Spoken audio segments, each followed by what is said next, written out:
Hello, ladies and gentlemen, and everything in between, and welcome back to the 2017 LMS Summer Split. Finally, we're on patch 7.14. The tanks are coming. The tanks are coming. Now it's time to see if the teams will embrace this playstyle, or if some teams might stick to the early game junglers that they've been liking so much. A lot of Elise, a lot of Rek'Sai being played in the LMS recently. See if that is stick to it. The top lane, I have a feeling, is going to evolve quite a bit as well. Cho'Gath, maybe we'll see slip into here. Maokai is a big priority pick as well. See the ban so far. Galio taken away from M17. Gnar, and there's the Maokai ban. So 3 tanks already banned from the blue side. They definitely don't want to deal with that. Sejuani, Cassiopeia, and Talia. This is a huge change. No Zac ban. No Caitlyn ban so far. And Zac will look to be first picked here from M17. See if they decide to lock that one in. It's a little bit strange, actually, to see the Zac not banned away from the red side. I mean, he didn't really take any significant nerfs or anything like that, and tanks are still strong, so they will lock that one in. Kayn, of course, available, and I would love to see this in the hands of a player like Ulala, who is, can have pop-off performances. We've seen him play very well on Rek'Sai and Elise and the likes. Of course, we did see some Kayn mid recently over in the ULCS as well, so a lot of options here available. They are hovering the Thresh for now, so it might just be the more safe standard support pickup. They will lock in the Thresh. We'll see what they'll take next. Is it going to be a jungler? Maybe another bot laner? Might round out the AD carry position there with the Caitlyn pick. Who knows? See what they decide to put out for themselves. Cho'Gath's still available, of course. Very good flex pick. And the Kalista, almost forgot to mention that one. Some teams, I should say, prioritize it higher than Caitlyn, I should say, because it just opens up the support position to play so much more aggressively and have so many different options. And it also transitions out of the laning phase.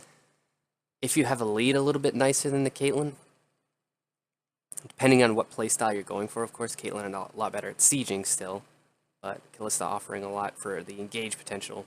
It is going to be the Braum response, trying to take a little bit of defensive tankiness here. Very tanky lineup already for this M17. Hovering the Karthus, that would be an interesting lock, especially blind picking that. I don't think that'll be the pick. They do switch over to the Rumble. So looking for 3Z to have a little bit of carry in the top lane. Because there's a tank jungler and a tank support, that opens up 3Z in the top lane to play this more squishy carry in the Rumble. So they will most likely have a pushing matchup in the top lane. They've already banned away the Gnar. Maokai taken away as well. Things like Jarvan's still available, of course, and the Cho'Gath I mentioned is still up. We'll see if Fireball want to lock in their jungler here. They do take the Gragas. I think that's a very intelligent pick. Can be flexed to the top lane, although not likely to happen. He usually ends up in that jungle role, which I think he is better at. So it'll be the Gragas versus Zac matchup. Gragas actually has a somewhat positive interaction into Zac, where you can cancel him out of his slingshot with your body slam. But you have to actually spot him out when he's about to use that. It doesn't really help much when Zac is just ganking from 2 miles away in the mid lane. As we go into the second ban phase, Fireball taking away some 80 carries. M17 targeting the top lane, taking away Nino's Jace. So they want to make sure that Rumble definitely has priority in this lane. See if they continue the 80 carry bans here. It will be actually the Corki taken away from Apex in the mid lane. Gonna take even more pressure. So no scaling late game carries for Machi17 unless they want to play something like the Kog'Maw or even Jinx we've seen pulled out recently. It's a possibility, I suppose. Fireball looking to take priority in this early game, it seems like, with their draft and bans. The Syndra will be taken away from Wind in the mid lane there, so they want to try to shut down that mid-game, I should say early to mid-game bully in the laning phase. A lot of mid laners still available. Orianna would fit pretty well into the team comp, especially if they pick up the Jarvan. I might look to see a last pick Orianna from the side of Fireball. We'll see what Machi17 decide to lock in for themselves. They still got the mid lane and 80 carry to lock in. Might see a bit more engage coming from the 80 carry role. Possibly a Varus pick or a Jhin. Jhin is a good option as well. Jhin, obviously, an okay matchup into the Kalista. You can go for those short burst trades. Kalista Thresh is a very powerful lane, though, so Jhin and Braum most likely going to be pushed in for most of that matchup. There is a lot of kill potential on their side, though. Especially when you pair it with a jungler like Zac, who is going to be very gank heavy. Ulala on that Gragas is going to have to do work to keep him locked up, and they might look to take the Oriana away here, actually. And they do lock that one in, so they are very well aware of the potential of that pick into the Fireball team comp. A lot of options still available here for Wind. We'll see what he decides to go with. He will take the LeBlanc matchup into the Oriana, which can do well, especially if you get some good gank attention from the Gragas. With that Oriana pick, if that gets locked in, that actually changes the flow of this early game a lot. You might see a bit more priority towards that mid lane from Wind to look to get to that LeBlanc going, because if they can get LeBlanc going, they can actually pull off some pretty nice split push pressure. With the LeBlanc pick, you're looking for these small skirmishes and also to transition these leads in the early game into split push pressure. Of course, Oriana more focused on grouping up, and very good team fighting comp out of M17.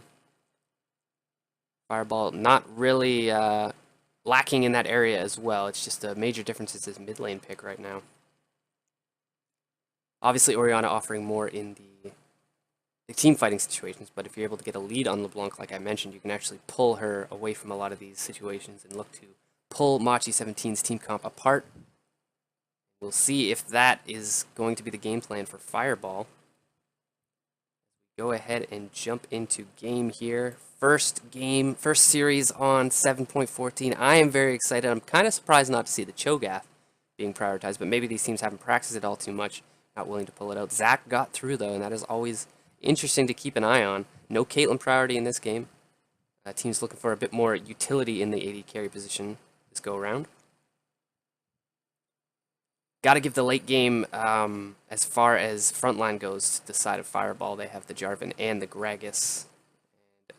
And LeBlanc, you know, it's traditionally that she doesn't do too well into the late game, but with the amount of squishy targets she has on the side of Machi17, she might actually prosper. They got basically one major frontline with the Zac, and Braum is kind of in between, where if his Unbreakable's up, he's pretty tanky. Other than that, though, he's actually pretty squishy. So we'll see how this goes. Fireball bot lane should have major priority throughout this game unless we get a big outplay on the bottom side. Counter to that, though, the top lane for Machi17 will be pushing in quite heavily, and the mid lane is going to be a bit more open to interpretation. I think Oriana has a slight pure laning advantage, as long as you don't get caught out too much by those chains. Just has a bit more trading power, especially with that shield coming through, but if you can get the LeBlanc snowballing, it completely shifts the matchup. So possibly look for Taizan to be focusing around this mid and top lane, looking to shut down the LeBlanc for sure. Wulala might be focusing more on that bot and mid lane, as you can see already. Some early pressure on the bot side here, looking to take these golems, waiting for his E cooldown there. He's going to be hopping on over. They do spot him out with that nice ward there from Dreamer. They're going to notice he's on the bot side, and that will prompt Taizan to make a very, very early and aggressive move to the top side. Machi17 trying to get in Wulala's head a bit here. Put him under as much pressure as possible. That dancing grenade's actually going to steal a few of those minions away. They do get the huge push priority, though, as you would expect, and might look to roam to the mid lane, although Oriana playing pretty defensively here. Apex doing a good job there. The counter ward on the golems on the top side will spot out Taizan, so both teams working with pretty complete information right now.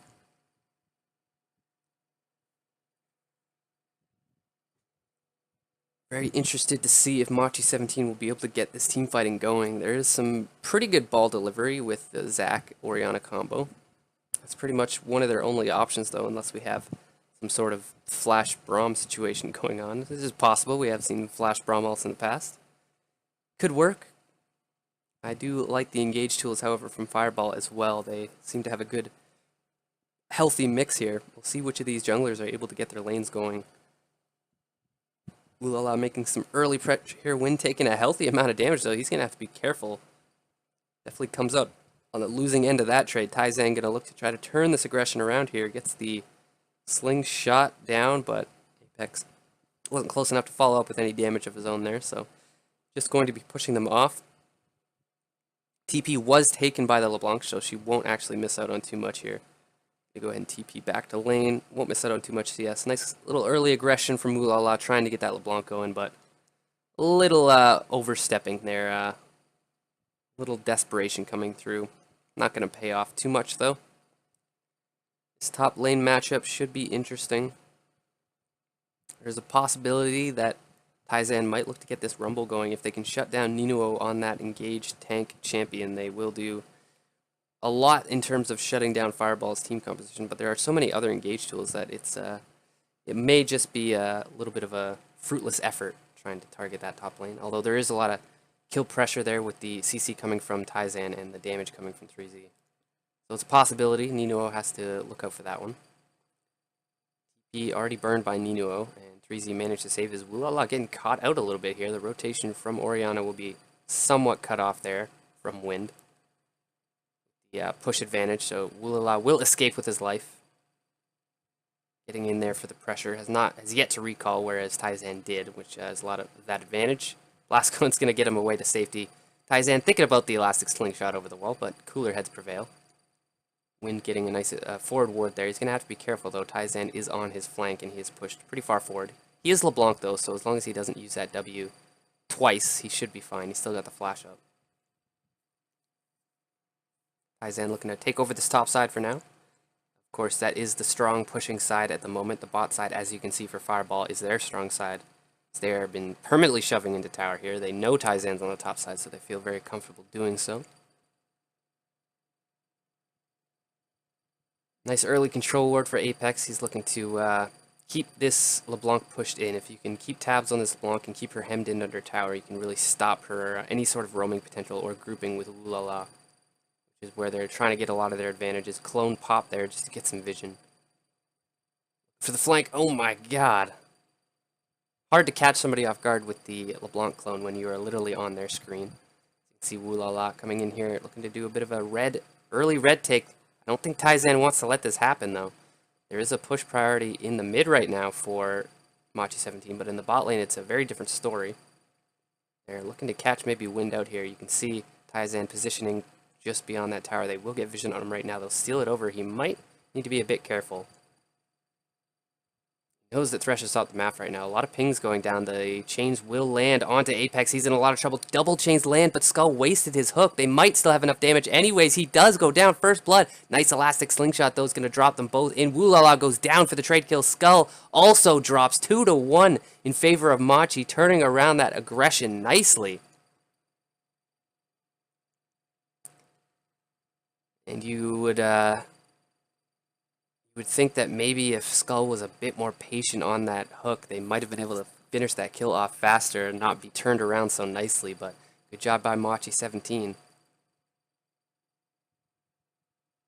They were able to collapse, and crucially, because 3Z had so much pressure on his lane and pushed it in so far, he didn't have to TP back to lane, so he was able to save it to join in on that team fight, and he was able to pick up a kill for himself, 2 kills for himself, actually. So he's going to be now getting going on that Rumble, which is very good sign if you're a M17 fan. You can get that Rumble going, you can really start to pressure Fireball, especially around that top side. Good counter aggression coming from the side of M17. They will find themselves with just under a 1,000 gold lead. 3Z on this Rumble. He hasn't even bought yet, but he's still pressuring Ninuo so heavy. Jarvan not picked to win the lane. This is more of an engaged tool. Here's the chains landing, though, onto Apex. He has no summoners left. He will most likely go down here. Shockwave trying to buy him some time. Even Skull showing up to make sure this kill gets secured. Taizan doing his best to actually prevent this one, and he does. Dreamer with the roam. Wulala, let's bounce right back into the tower. He gets destroyed. Taizan picking up that kill, and again, the counter aggression coming from M17. Able to turn it around on Fireball, and they are just underestimating the tankiness of this Orianna. They're not quite able to get the kill. And now Wind down about 20 CS. It's going to be another kill going. Zac picking it up this time. And giving over that Zac pick has really not paid off so far for Fireball. He's been able to keep up very aggressively here with the ganks coming from Wulala. It's actually been surprisingly the Zac counter ganking instead of the Gragas, which is the complete opposite of what you would assume. But they're taking advantage of the fact that they know Fireball wants to snowball this LeBlanc. They're just baiting them into the spider web. That would be a more accurate analogy if we had an Elise in the game. Either way, I'm sure you understand my point. Blue buff will be handed over here to Wind. Now it's a 1,500 gold lead already for M17. No towers dropping yet. They've been not really taking advantage of this bot lane pressure they've had all game as much as you might like. LeBlanc Clone is going to try to get at some vision out. 3Z is not going to be fooled there. You can see the LeBlanc in the mid lane. He's no fool. He will continue this aggression. They will get the spot out onto Taizan, so Ninuo trying to dissuade this tower dive that might be coming. Got to be a bit careful though. 3Z has the ult available. Flash and teleport up for Ninuo. Fortunately for him, that's not going to help much when he's just getting completely zoned off his tower. He will be trading a Drake for this. He is just in a bit of an unfortunate situation. It's a Cloud Drake, so I'm sure M17 are happy that they're willing to give over that one for first blood on the tower. He's going to cancel the recall there, actually, onto Ninuo. See on your minimap, he is having to give up a lot on this top side, down already 20 CS, and it's only going to be getting worse, so M17 winning out huge on this mid and top side of the map, and their bot lane right now is just surviving. They're doing fine. They're not too far behind. They haven't given over any kills. Dreamer's managed to pick himself up 2 assists.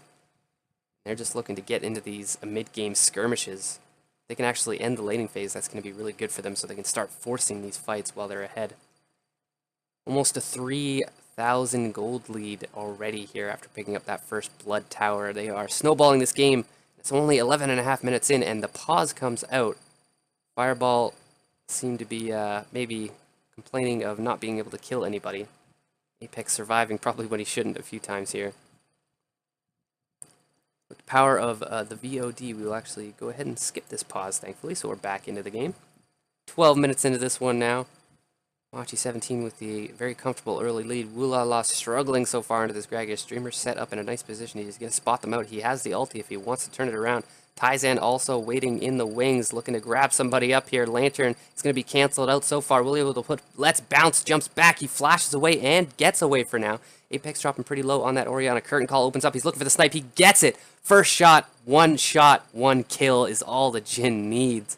Taizan now looking for more onto Win, gets the shot, pulls him back. The CC train goes down. That's another kill going over to Fireball. Ninuo trying to turn something around. Not going to work. Skull taking a healthy amount of damage.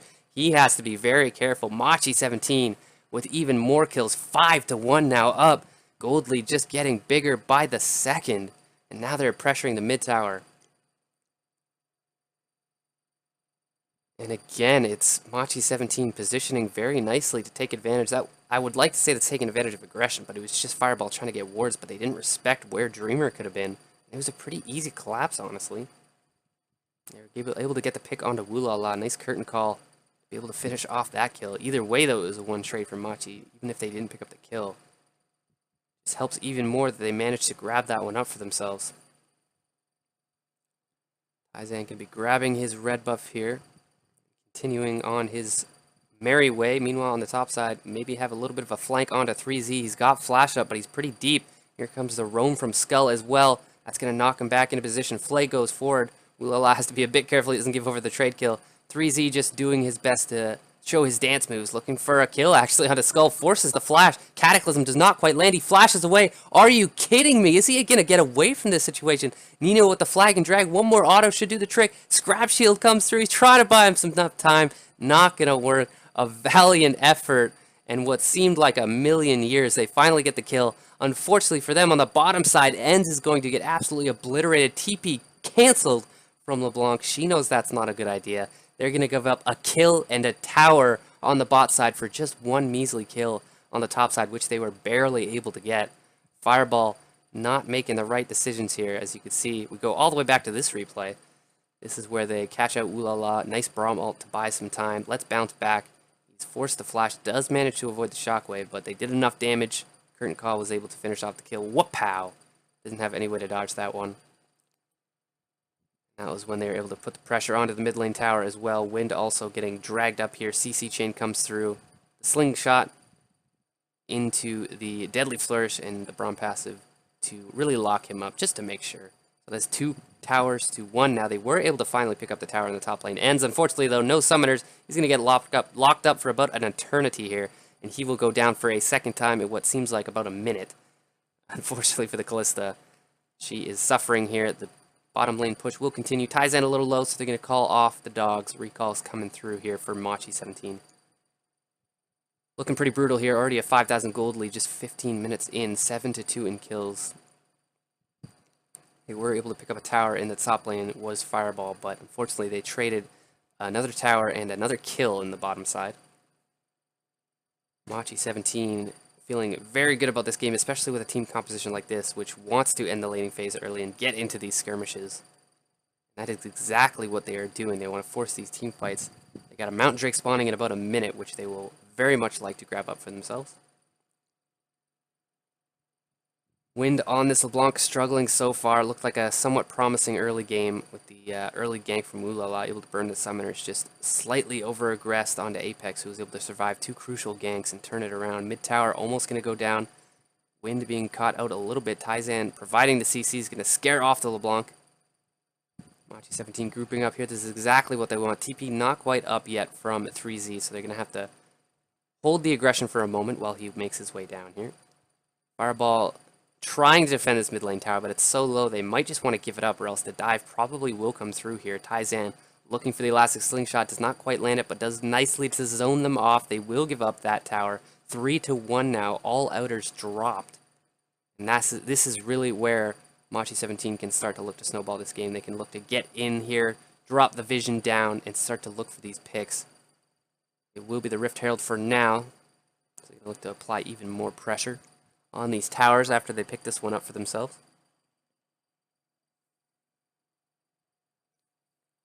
Two kills on Rumble, 2 kills on Zac, 2 kills on Jin, and a kill and 3 assists onto Orianna. This gold spread is so nice for M17. It's exactly what they want. They're at such a powerful point of the game right now. Really when their team comp shines the most. Unfortunately for Fireball, they kind of gave over those advantages. Looking to close in here. Mountain Drake has spawned. Fireball have the positional advantage. Actually looking to start this one up. 3Z does have TP. I think M17 are very happy with fighting this one. Elastic Slingshot's going to come through. TP channeling as well. Nice catch onto Skull. Fate's Call pulls him back, but they're in so much trouble right now. He just pops up in front of anybody. Everybody. End's going to drop immediately. Skull getting popped by the Rumble. And Woolala, one more shot will do the trick. Sniper coming through. D doing a great job this game with the curtain calls. That's going to be 3 more kills. And I'm not sure what the thought process there was for Fireball. Forcing a fight against his team comp. They didn't even have Nino there at the time. And that's going to be a bit of a tilter there. M17 10-2 now in kills. 7,000 gold lead. Just under 18 minutes into this game. 4 kills on that Jin. This is getting out of hand here right now. This is turning into a bit of a stomp here. As we take a look at the replay, they decide to start it up. I mean, they have the Callista, but when they can just force fights like this, I don't know what you exactly expect. Nice ult there by Apex to really start that fight up. Elastic Slingshot coming through, doing so much work. They're just, no members of Fireball are able to get in and do any damage in these fights. And that was a bit of an odd head scratcher, I should say, from Fireball. Ninua's TP wasn't even up. They thought maybe they could sneak it, but that's a bold call from the side of Fireball. Not going to pay off for them. Give up 3 more kills in that little skirmish, and the Mountain Drake going over. Baron is up in a minute. It is worth noting M17 don't have the greatest Baron take, but if they can take vision control of that area, Fireball do have to at least respect it, and that's when the picks are going to probably come through. Rift Herald still available there for Taizan. They're going to look to push in these waves simultaneously and then drop that one where they think they can have the most tempo advantage. Going to get this deep vision here. Exactly what you want to do, especially when the Baron is spawning up. They're probably going to take vision of this red area, rotate between the top and the mid tower, push those lanes in, get even more vision, and then peel back and forth between the Baron and the towers. Looking for some textbook play here from M17. If they play it correctly, there really should be no way in for Fireball. They do have good engage, though. That is one thing that Fireball do have in spades. So if M17 get a bit too cocky, they could get it turned around on them. Problem for Fireball, though, is even if they win a team fight, they're going to struggle to grab anything off the back end of it. Here comes the Rift Herald. As you can see, they're pushing 2 lanes at once. They're going to pop the Rift Herald in the mid lane. They see an opportunity to strike. This should be mid inner tower going down. That's going to be a healthy amount of damage. It's just going to one-shot it, actually. Rift Herald doing its job, grabbing that tower, and that's going to do even more to push Fireball into their base deeper. All of a sudden, the rotations become a lot more dangerous. They're going to have to take the scenic route over to the top lane. Wind is on that bot side, pushing aggressively, trying to create some pressure here. 3Z pretty strong, though, on this Rumble. Might just be able to win out on this 1v1. Nice set of chains landing, but he's dropping so low already. Drops back to his clone. Fire Spitter, will he be able to roast them? Flash goes through. He doesn't even need to follow. He just drops the equalizer on his face. Red carpet being laid out for win there. And here's the engage on the top side. Nice cask actually knocking the carries back. They're going to have to both flash forward. Dreamer and Taizan, though, doing a good job tanking up this tower. There's the shockwave. Curtain call opens up. He's looking for the snipes. Not quite going to land it yet. Oh, there's one on Ninuo. He's one more shot from going down. They're going to do a good job body blocking, though. Deadly Flourish, not quite going to be enough. They push off 2 more members on the tower, and they're looking to keep the pressure up. M17 relentless now. 3Z whacking away on this turret in the bot side. Wind will be spawning right now. He does have TP, but there's no flank wards currently. They'll just continue the pressure for now. We'll see if they make the call to recall. They're missing a few team fighting tools, so they probably will just back off. Flash force from Skull. They're looking to grab this opportunity up. Hook does not quite land. Wind with the home guard, maybe looking to start something up. They don't see what they could like, so they're going to back off. And almost a 10,000 gold lead here, just over 20 minutes into the game. That is absolutely disgusting. 4 towers to 1. Baron is, of course, up, so M17 going to recall, grab some more vision for themselves, recharge on control wards, and look to take this top tower, grab some vision back into the red side.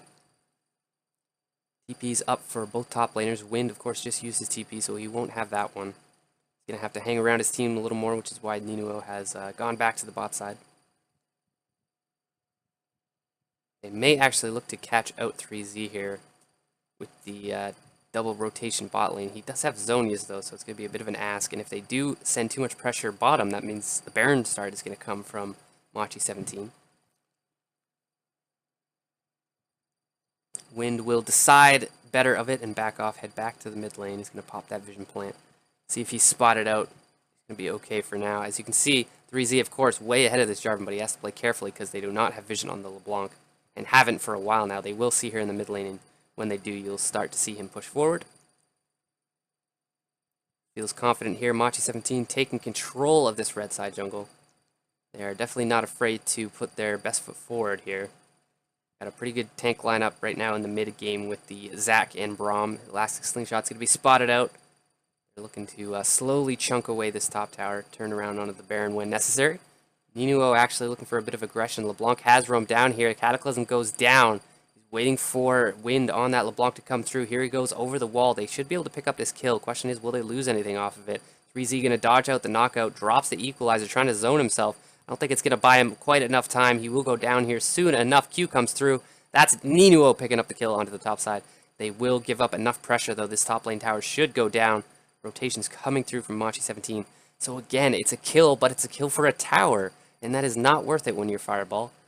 They are able to get something, though, and when you're this far behind, I suppose it's better than nothing, but still looking very grim for them, even though they were able to pick up the kill on the bot side. Now they're time to set up the picks. Elastic Slingshot's going to buy themselves a lot of room. Will he be able to get the knock-up? Skull, nicely job to avoid it. He pulls him back into himself, though. Deadly Flourish, not going to land. He does get the Elastic Slingshot, though. Fate's Call pulls him back in to safety. That cooldown is now gone, though. They're continuing to just grab this vision advantage. The Zac pick, as you can see, works so well when you've got a lead, especially. You're just able to abuse the vision so heavily. Engage from about 1,000 yards away. This is not looking any better here for Fireball. They don't even really have the late game advantage besides the tank lineup. They do have better tank, but the late game is so far away. And when you're this far behind in gold, it almost doesn't matter. It's going to take you even longer to get to that stage. All inner towers are down except for that one in the bot lane now. I have a feeling 3Z is going to be working to slowly chunk that one down. Fireball taking this opportunity to grab up some semblance of vision control back. Unfortunately, I don't think it's going to last for very long. Ping's going down. They know LeBlanc's actually there. They do spot her out here. Wind going to have to double distort away. We'll be able to buy enough distance. Apex giving chase, trying to shove him off. Taizan face planting into the wall there beautifully on the Zac. They're actually looking to chase her down here. Mobility boots onto the Braum means he might be able to catch up. Flash Frostbite is going to land, actually. Slingshot comes through, zoning him back into the team. Wind is not long for this world. The CC chain comes through. Apex picks up that kill. And that is just brutal there. 3Z getting knocked back into Nino. Knock up comes through as well. He's under tower, though. He's got the Zonias. He should be able to buy some decent amount of time. And they are not going to be able to pick up that kill. The rotation's coming through. They might just look to open up with the curtain call and get some slows down here. They do have another 30-second death timer on the LeBlanc. They might just look to start up this Baron and force a fight. They don't even want to be able to give the chance to a smite steal, I'm assuming. They're just going to go in on this one. Woolala able to dodge out the slingshot. He's going to blast going back over. They're continuing the pressure onto the Baron. Woolala trying to position for this steal. They're not going to quite let it happen, though. Taizan getting canceled out once again, but he's going to be joined by Dreamer. Curtain call does open up. Woolala having to body slam over the wall. Flashes out of range as well. Slingshot will catch up to him. Does he have the damage to finish it off, though? There's the Lantern coming through. He's going to be jumped back into a few teammates. M17 hanging around, though. LeBlanc has respawned, but they are very low health bars on the side of Fireball. Continual pressure here from M17. You feel like they're just a moment away from absolutely ending this game. They will actually start up the Baron again, I believe. It's going to take Woolala a bit of time to get back here. Baron's already down to around half HP. No flash as well onto the Gragas means he won't be able to get in close for the Smite Steal. This is going to just be pretty free over to M17, I think, as long as they can avoid losing the team fight.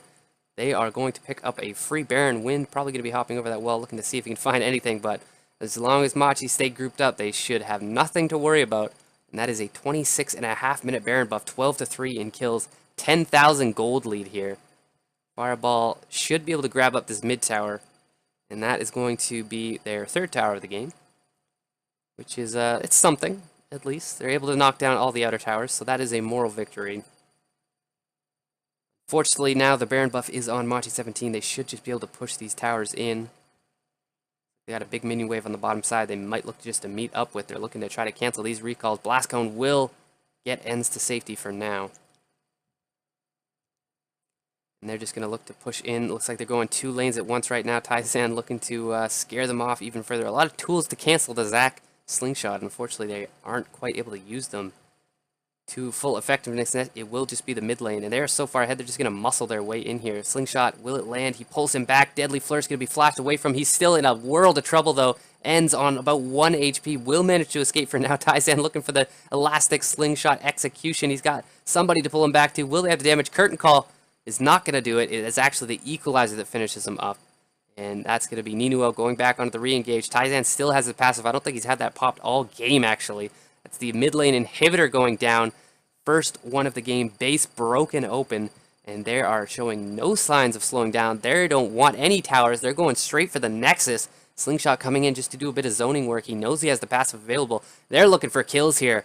Ninuo going to hop back out. Wind showing up here. Gets exhausted and dropped by D where he stands. Zoni has popped to buy a little time. They will get this trade kill over onto the Rumble.